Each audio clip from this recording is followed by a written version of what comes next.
हरी हरी पुंडलिका वरदारी विठ्ठल श्री ज्ञानदेव तुकाराम पंढरीनाथ भगवान की जय। श्री संत मोतीराम महाराज की जय। श्री गणेशाय नमः। श्री सरस्वती नमः। श्री सद्गुरु रामचंद्राय नमः। गजेंद्र ग्राह्य धरिला सदा संकटी स्मरणा भगवंता काकुलते उडे सत्वरता घालोनी तत्वता उदरिला। वक्रतुंड महाकाय सूर्यकोटि समप्रभ निर्विघ्नं कुरु मे देवो सर्वकार्यसु सर्वदा।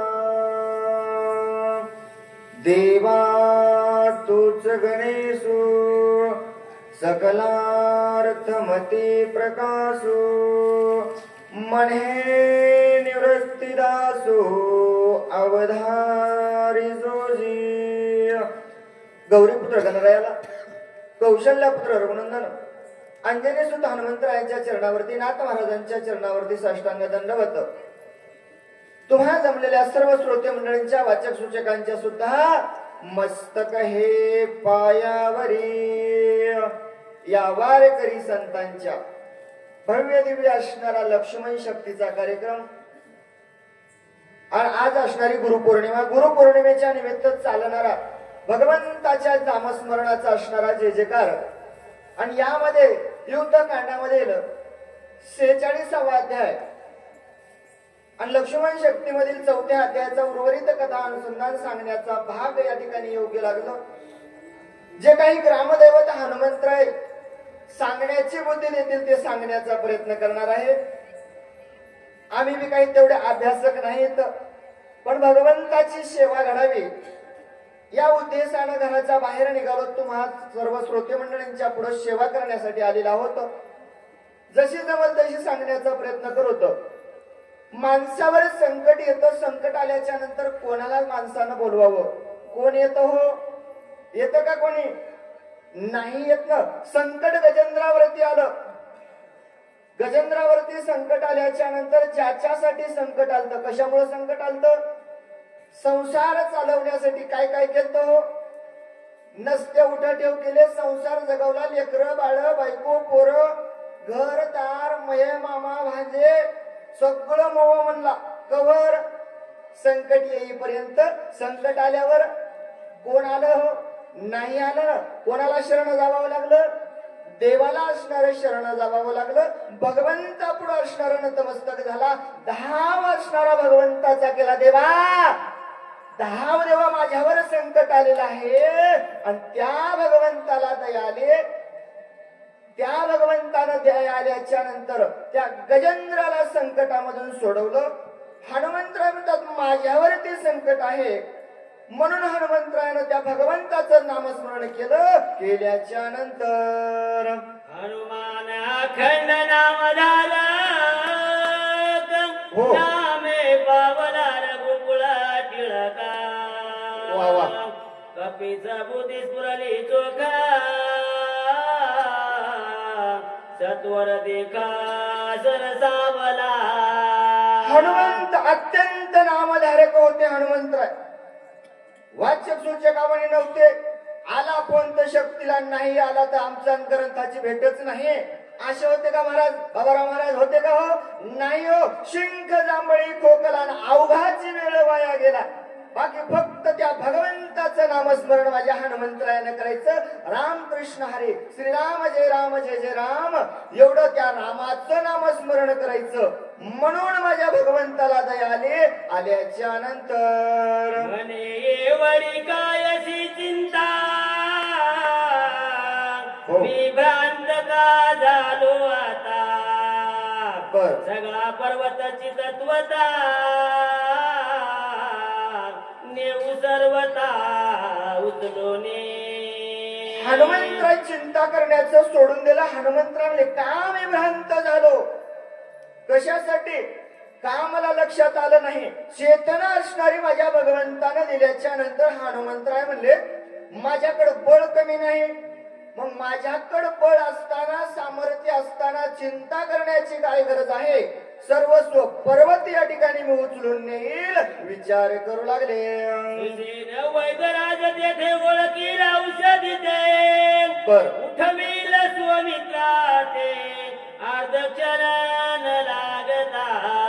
हनुमंतराय म्हणले जर मी हा पर्वतच आखा उचलून नेला.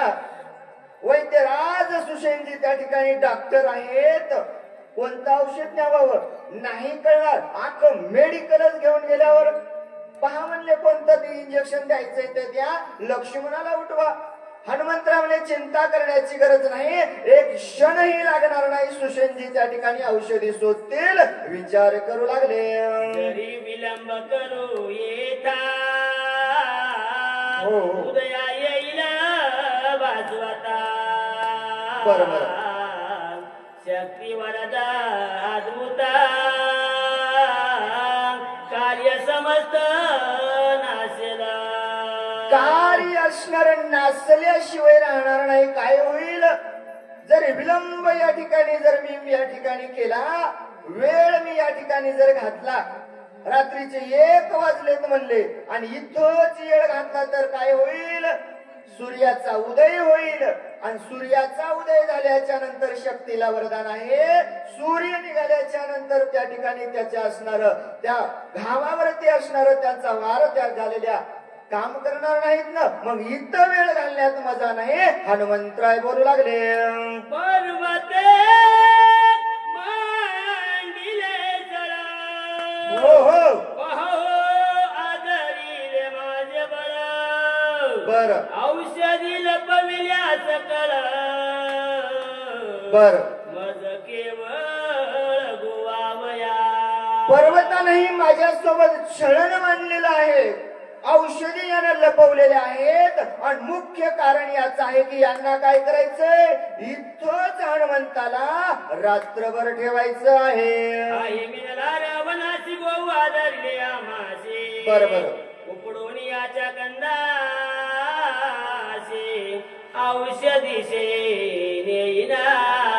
यानही म्हणले त्या रावणासोबत युती केली. रात्रच गेला म्हणलं आपला होता कळालाच नाही. आणि रावणासोबत युती करून यानं माझा छळ मांडलेला आहे. पण मी काही कच्च्या गुरुचा चेला नाही. आका पर्वत उपटून नेईल. हनुमंतराय बोलू लागले. ऐसा करो विचार केला राम नामे भूकारा. हो कापिनले सुरासुर बर चराचर भयभीत. विचार माझ्या हनुमंतरायाने केला.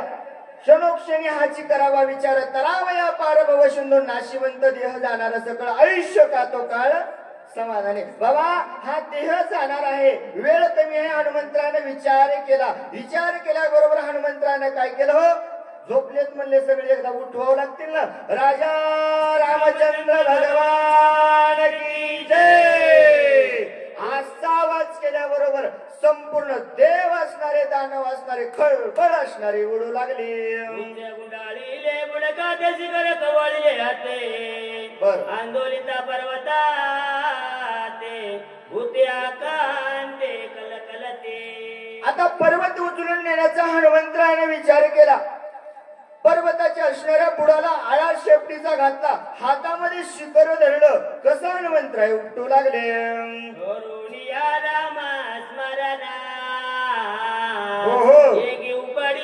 गिरी द्रोणा. बरोबर धनानिले त्रिभुवना शेषपणा तडकला. बुडाला शेपटीचा भासा घातला. हातामध्ये शिखर झाले. लक लक लक माझ्या हनुमंतरायाने हलवल्या बरोबर त्रिभुवन असणार चळ चळ चळ त्या ठिकाणी कापू लागलं. धनानिले पाताळा बळले लोक पाळा. वनदेवता खळबळ केला कुलाळ सकळ के. वनदेवता असणाऱ्या कल्हवळ कळू लागल्या. ब्रह्मांड असणार चिंतेत पडलं. 7 पाताळ असणार सुद्धा त्या ठिकाणी चिंता वाटू लागली. बेने पळाली वनचरे ती लंगिती गिरिगंधरे ससे मै सतरस तगरे चौपेरे कळकळते. कल कल कल कल जेवढे काही प्राणी असणारे पर्वतावर होते ना, भूकंप झाला, सुरुवात झाली म्हणजे काय व्हायलंय, जिकडं तिकडं असणार वाट दिसल तिकडं पळू लागले. आटाचे माझ महामद गजाच्या रडते व्याघ्रांचे सिंहनाद सिंहांचे ते निदचके यमलोका. गजेंद्र असणारे त्या ठिकाणी आवाज करू लागले, सिंहनाद त्या ठिकाणी होऊ लागला, यमलोक दचकावा असा आवाज झाला. झाल्याच्या नंतर आंदोळाल्या ब्रह्ममुली बुद्ध्या कांदली जगळी त्याई जाती त्रणी जळली शरण आली कपेचे. सर्वस्व असणारे भूतांना सुद्धा त्या ठिकाणी आकांत वाटू लागला. काय करावं म्हणजे आता विचार नाही, काय करावं लागल. शरण शरण हनुमंता तुम्हाला रामदूता. सर्वस्व असणारे हनुमंतरायाला शरण आले. आल्याच्या नंतर दिशा लंगिल्या पक्षी कुळे सर्प निघाले पाताळे वेग जा बैसली टाळे दात खिळे कृतांताची असणारी दात खिळी बसली. काय करावं, 10 दिशांना पक्ष जिकडे वाट दिसेल तिकडे पळू लागले. सर्पाने असणार पाताळ गाठण्याला सुरुवात केली. केल्याच्या नंतर 10 योजने विस्तार 5 योजने उंची तोला ऐसा पर्वतच विस्तारा कपिंद्रे सत्वर उपडिला. 10 योजन असणारा त्याचा असणारा भार, 5 योजन असणारी उंची संपूर्ण असणारा एवढा पर्वत माझ्या हनुमंतरायानं उचलला. उचलल्यानंतर हो हो पर्वत उपडिला दोरीबाई बर गगना उसळला लवलाये श्रम नाही अनुमात्रा. श्रम आलं नाही हो. बळाच्या जीवावरती माझ्या हनुमंतरायानं 2 हाताने शेपटीचा येडा घातलेला त्या ठिकाणी पर्वत असणारा उचलला. गगनामध्ये असणारी उड्डाण केली. पण श्रम आलं का हो, घाम आला का नाही आला. का आला नसल, नाथ महाराज सांगू लागले. छत्रांक जेली बाळका गज सुंदर दंडे कमळ देका वा वा ऐसा चालीला कपिनायक गिर्यालोलिका उपडोने. अलोलिक असणारा गिरिकंद असणारा त्या ठिकाणी माझ्या हनुमंतरायानं उपटलेला आहे. जसं लहान लेकरू एखादी छत्री घेऊन हिंडावं, श्रम लागल का हो, ताकद लागल का नाही लागल. हत्तीनं सोन्यामध्ये कमळाचं फुल घ्यावं, लागल का ताकद नाही लागणार ना. तसा पर्वत माझ्या हनुमंतरायानं उचलला आणि घेऊन असणारे चालू लागले.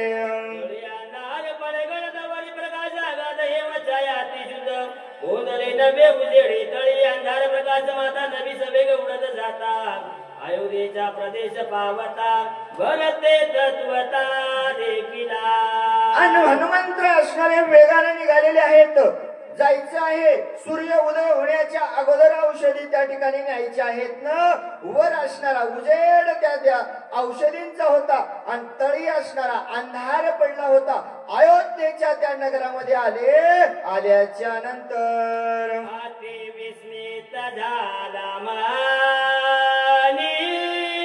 निर्भीड दाटल्यास तार जाणी काय जाता आहे गगनी लक्षिताची निलक्षेना. भरतजीनं पाहिलं, रात्र म्हणजे 1 वाजल्या रात्रीचा. आकाशामध्ये असणार काय जात असल, निर्भीड असणारी रात्र आहे. लक्ष कराय गेलं, पाहायला गेलं तर ओळखू येईन. भरतजी त्या ठिकाणी विचार करू लागले, नेमकं काय असल असं असणार करू लागले. इंद्र बैसला विमानी हो सवे अप्सरा घेऊन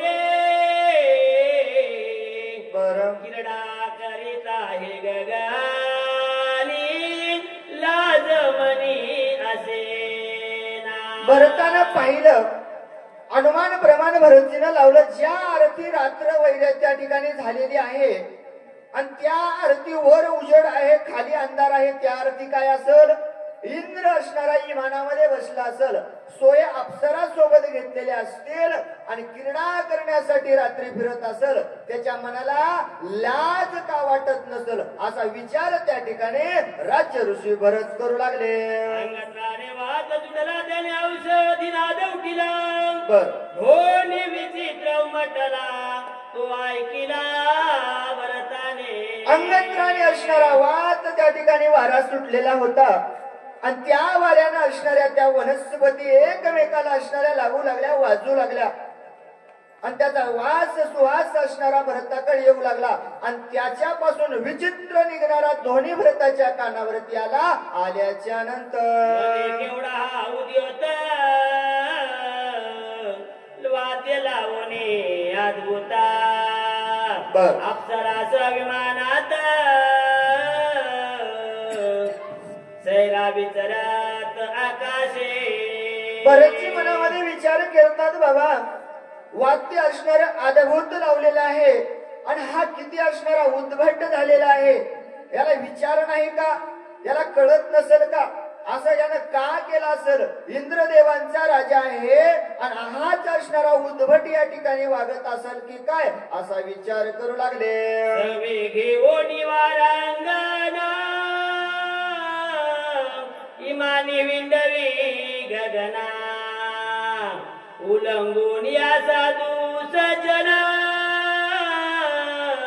कर्याटन उन्मता. उन्मत झालेला आहे इंद्र. विचार करायले तर भरतजी बाबा सोबत असणाऱ्या वारांगणा घेतल्यात. साधू संतांच्या वचनाचा तर विचार करावा ना, नाही विचार केला. साधू संतांचं वचन असणारे यानं उल्लंघन केलेलं आहे आणि उद्भट होऊन साधू संतांच्या भूमीवरती हा विचारत असेल असा विचार भरतजी करू लागले. जो स्त्री सभेला झाला मध्य प्राचनी माताला जो धन लोभे फुलला त्याचा गेला विवेका. विवेक गेला त्याचा. कोणाकोणाचा विवेक गेला हो? जो धनलोभी झाला त्याचा विवेक गेला, जो दारूच्या नादी लागला त्याचा विवेक गेला आणि जो स्त्री यशाच्या गमनेच्या नादी लागला. वेशा गमने जरा तुला सर्वदा तिमतून आठवे स्वातू परमात्म स्वेच्छा विचारत खर जैसा. खर जैशी अवस्था झाली म्हणले बाबा. एकदा का जर वेशेच्या नादाला जर माणूस लागला त्याची अवस्था गाढवासारखी होते, गाढवासारखा वागतो. उपमानात महाराज गाढवाची देऊन तुम्हा आम्हाला बोलू लागले. मर्यादा दिवसा देखता जनपदा वेशाद्वारी विचरे सदा नसरे कदा माघारा. माघारी त्याला येताच येत नाही. गाढवाला कळते का हो? लाज शरम मान अपमान कळणार नाही ना. वेशेच्या नादाला लागलेल्या माणसाची अवस्था तुम्हा आम्हाला नाथ महाराज उपमा देतात बाबा. त्याला मर्यादा कळत नाही, दिवस कळत नाही, रात्र कळत नाही, चांगले माणसं सुद्धा कळत नाही, गाढवासारखा वागू लागतो. आणि ताउरावरे प्रेते धावे सन्मुख करे पाद बिघात मुखावरे आवडी करे जेलिता. आवडीने असणारा छातीवरती झेलतो. गाढवी लाता हाणल्या तरी म्हणजे गाढव बाजूला जात नाही. अशी अवस्था असणारी वेशेच्या नादी लागलेल्या पुरुषाची, तिनं लाता जरी याच्या छातीवरती हाणल्या हा आवडीने झेलतो आणि काय काय बोलू लागतो.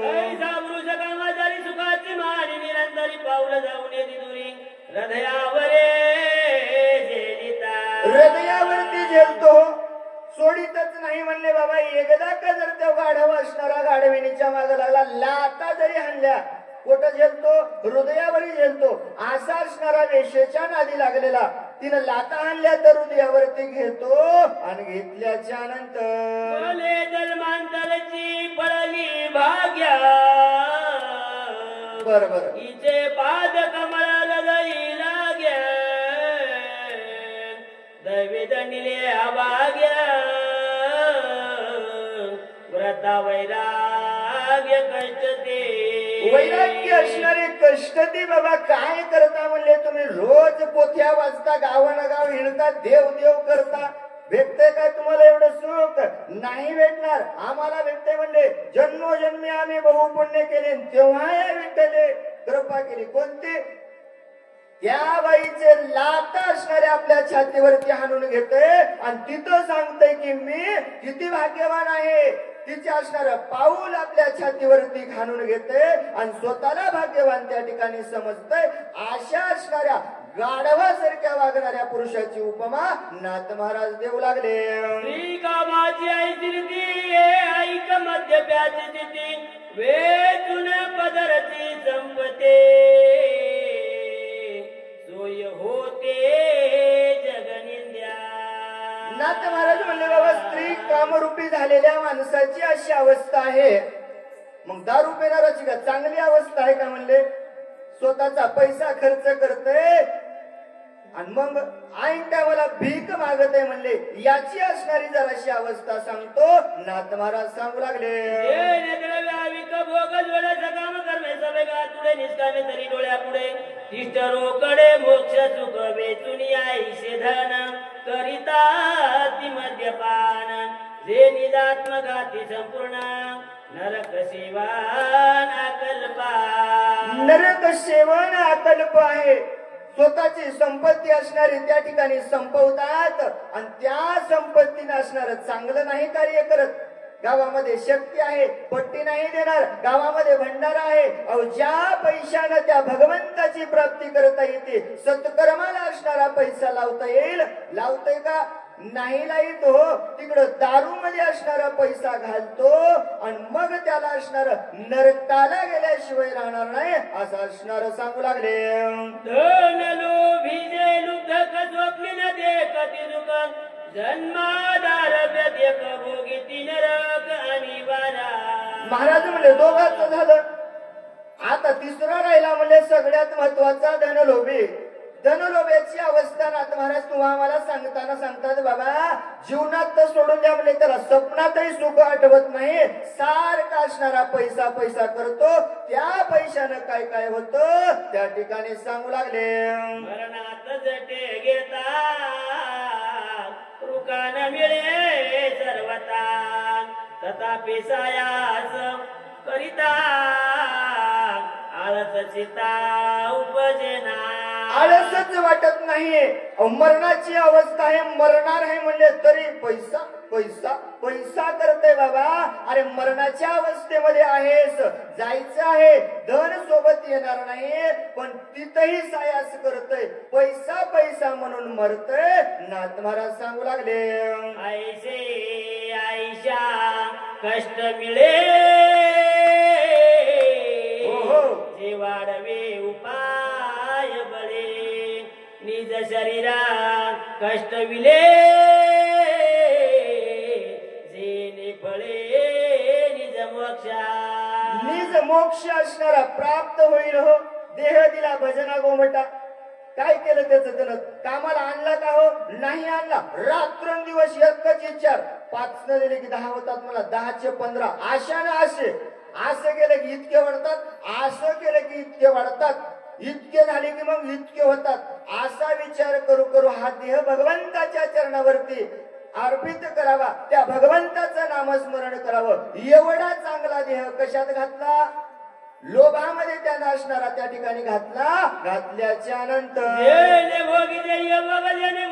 स्वर्ग भोगजने साधे महायोग जीवा शिव विभाग जेतला एवढी प्राप्तीचे जाते न कष्टची जनाते इतराशी कोण पुसेते ते दुःखी समजते संगतीचे संपूर्ण संगतीचे असणारे दुःखी आहेत त्या धोरण लोभाची असणारी अवस्था सांगताना महाराज म्हणतात बाबा त्या धनाच्या जीवावरती आपल्याला काय कमवता येत नाही मोक्ष करता येतं पुण्य असणारं प्राप्त करता येतं त्या धनाच्या लोभावरती असणारे आपल्याला सत्कर्म असणारे करता येतात नाही केले सारखं असणारं कष्ट त्या ठिकाणी राहू लागले देव धर्माने नदी काही पर्वत काळ ठाऊका नाही श्वास राधाची संभावना नाही निराश पाही सदा पितरा.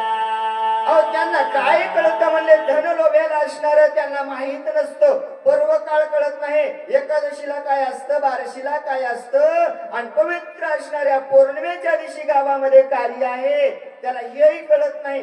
जाऊ द्या म्हणले, गावाचा विचार सोडून द्या, पित्राचा सुद्धा वडिलाच्या धरल्याच्या लक्षात राहत नाही, बापाला जेव घालायचं सुद्धा त्या धनलोभ्याला लक्षात राहत नाही, असं असणार सांगू लागले. धनाचा वेच होया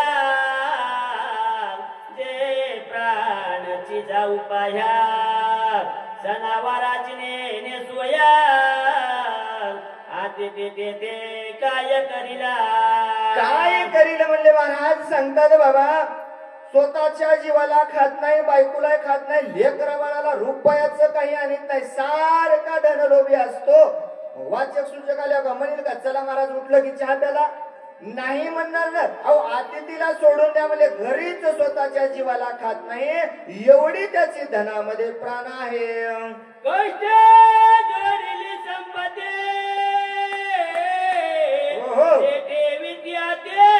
निघुते, तोंडी दगड माती घालिते, आपण मरते धुळी खाता. धुळी खात त्या ठिकाणी मरत, कष्टानं संपत्ती जमवत आणि कुठे नेऊन ठेवत, बँकेत नेऊन ठेवत म्हणले, आणि घरी पैसा पैसा पैसा माती खाण्याच्या लागा आलं तरी पैसा जमा करते, एक दिवस असणार त्या मातीमध्ये मिसळून मरून जाते, अशी असणारी धनलोभ्याची अवस्था सांगू लागले. एक एकाची जाती आज पाता सोयनेचे, तिने एकत्र जेथे मिळती ते दुःख किती सांगावे. अशी एक एकाची जाते, अंधपाताला नरकाला असणारे घेऊन जातात. मग हे तिघ एकाच बापाच्या पोटी जन्माला आल्यावर काय होईल? आई सासरी मध्ये मातला अभिमानी विचारत एकला, सजनाचा उल्लंघू केला, उन्मत्त छायेला पाडी तसे. अशा प्रकारे असणारा उन्मत्त त्या ठिकाणी इंद्रदेव झालेला आहे, आणि सज्जनाचा असणारा त्याला कळालं नाही. सज्जनाच्या सुद्धा परिसरामध्ये त्याने हे नाटक करायला म्हणले, याला काही कळतंय की नाही, बरेचसे विचार करू लागले. आम्ही सूर्यवंशी राजे नियामक, आम्ही सूर्यवंशी राजे नियामक, आम्हा स्वधर्म हाची देखा, उद्वताशी लावण्य शिका, विचार आणिक असे ना. आम्हाला विचारच दुसरा नाही ना, सूर्यवंशामध्ये जन्माला आलेले आम्ही, करणे पाखंड खंडन धर्माचे पालन, आम्हाला धर्माचं पालन करायचंय. मग अशा उन्मत्त वागणाऱ्याला शिक्षा केल्याशिवाय पर्याय नाही, बरेचसे विचार करू लागले. राम नामांकित बाण दगदगिता तिला ऋणाच्या पिसजला, पण दुष्ट दळना करावया. म्हणून माझ्या बरेचजीने विचार केला, याला असणारा दंड द्यावा लागल. राम नामांकित असणारा बाण त्या ठिकाणी सज्ज केला. राम नाम स्मरण धनुष्य जोडी ओढी काढून, बाणाची आज्ञा करून दुष्ट दळण करावे. म्हणून भगवंताच्या नामाचं नामस्मरण असणारं त्या ठिकाणी भरतजीने केलं. बाण धनुष्याला लावण्यानं बाणाला सांगितलं दुष्टाचं असणारं निर्दळन करायचं आहे, आज्ञा दिल्याच्या नंतर. श्रीनामांकित हनुमान श्रीराम भक्ता, जीवा परिजात्यंत राम स्मरता सर्वदा नामस्मरण करणारे माझे हनुमंतराय रामाचे भक्त, आणि बाण रामनामांकित होता. जीवापेक्षाही जास्त माझ्या हनुमंतरायानं त्या रामनामाचा जप केला. बाण असणारा भरतजीनं सोडला, आणि सोडल्याच्या नंतर शेतीच्या कडाडी बाण पडला ते संकटी, कोणावरी करावी शरवृष्टी, आभक्त द्रष्टे दिसेना. बाण सोडल्याच्या नंतर बाण असणारा विचार करू लागला. पाहिलं बाणानं बाबा, निर्दळन असणारं दुष्टाचं करायचंय. दुष्ट कोण? झोपलंय ते दुष्ट म्हणले, ऐकी न शकते. बाणाने विचार केला, पाहिलं बाबा टाकळ गव्हांमध्ये आलो, एकही झोपला नाही ना. कोणावर निर्दळन करावं बाण अति संकटामध्ये पडला. भरतोनी जावे जरी येथून भरत दंडीला संपूर्ण कपिसी करावे कंदन तरी अशी स्मरण श्रीरामाचे. बाण चिंतेमध्ये विचार करायला बाबा परतून जावावं तर माझ्यावर माझ्या स्वामीनं भरतजीने असणारं काम सोपवलेलं आहे आणि आपलं काम आहे की मालकानं सांगितलेलं काम करावं आणि हनुमंतरायावर तर वार करावा. तर याच्या मुखामध्ये असणाऱ्या भगवंताचं नामस्मरण आहे आणि ज्याच्या मुखामध्ये जर भगवंताचं नामस्मरण असेल तर काय होतं विघ्न सुद्धा त्याचं चंदन त्या ठिकाणी चरणाला असणारे वंदन करतात. बाण संकटात पडला नेमकं काय करावं विचार करू लागला. बोलत श्रीरामाचा निज भक्त करीस प्रेम राम स्मरता माझा न चले पुरुषार्था बाण विस्मित विचारे. बाण मनामध्ये विचार करतोय बाबा भरतही रामाचा भक्त आहे हनुमंतरायही नामाचे भक्त आहेत. मी काय करावं नेमकं कोणावरती वार करावा माझा आता विचार या ठिकाणी खुंटलेला आहे. काय करावं मला आता कळत नाही असा असणारा विचार करू लागले. भरताची आज्ञा ऐसे हो हो ते दंडावे ते दुष्टाशी बर दुष्ट म्हणून एक पेशे रामस्मरणे शिरुलता. बाण विचार करायला लोखंडाचा बाण आहे.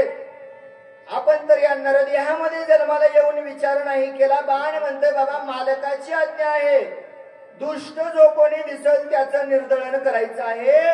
मग हनुमंतरायाला दुष्ट कसं म्हणावं त्याच्या मुखामध्ये असणार सदैव त्या भगवंताचं नामचिंतन आहे. मग याला दुष्ट म्हणू नाही असा असणारा विचार करू लागले. स्वामीच्या आज्ञेचे उल्लंघन न घडे साधू आवाज्ञा शिरीन चाडे ऐसे विचारोनी वारे कोडे चरणाकडे चालेला.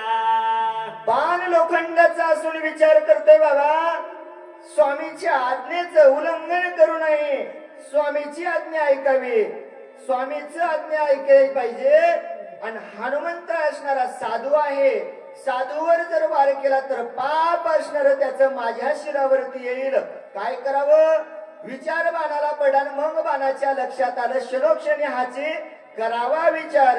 विचार बाणानं केला आणि मग बाणाच्या लक्षात आलं की बाबा संतांच्या चरणावरती नतमस्तक झाल्यावर जन्म मरण निवारल्या जातो. म्हणून हनुमंतरायाच्या चरणाकडे चालू लागला.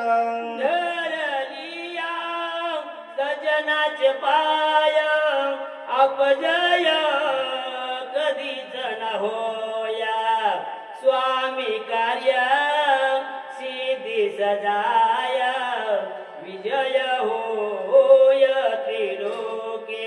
त्रिलोकामध्ये विजयी होईल. बाण विचार करायला तुम्हाला नाही विचार आला बाबा.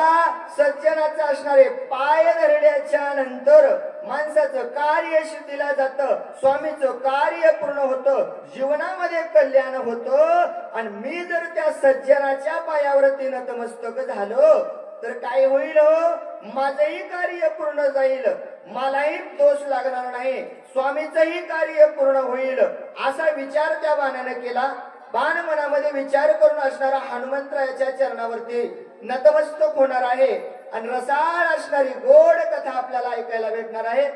हनुमंतरायाने जी काही मला सांगण्याची बुद्धी दिली ती सांगण्याचा प्रयत्न केला. धावत्या वेगामध्ये जसं जमल तसं सांगितलं. जे चांगलं वाटलं ते आपल्या जीवनामध्ये उपयोगी आणा. जे काही माझ्या धावत्या वेगामध्ये बोलता बोलता वाणीतून एखादा काही शब्द गेला असेल आपलं लेकरू म्हणून या ठिकाणी मला माफ करावं. झालेली सेवा ग्रामदैवत हनुमंतरायाच्या चरणावरती तुम्हा जमलेल्या सर्व श्रोते मंडळी वाचक सूचकांच्या चरणावरती समर्पित करून सेवेला पूर्ण विराम. श्री ज्ञानदेव पंढरीनाथ भगवान की जय.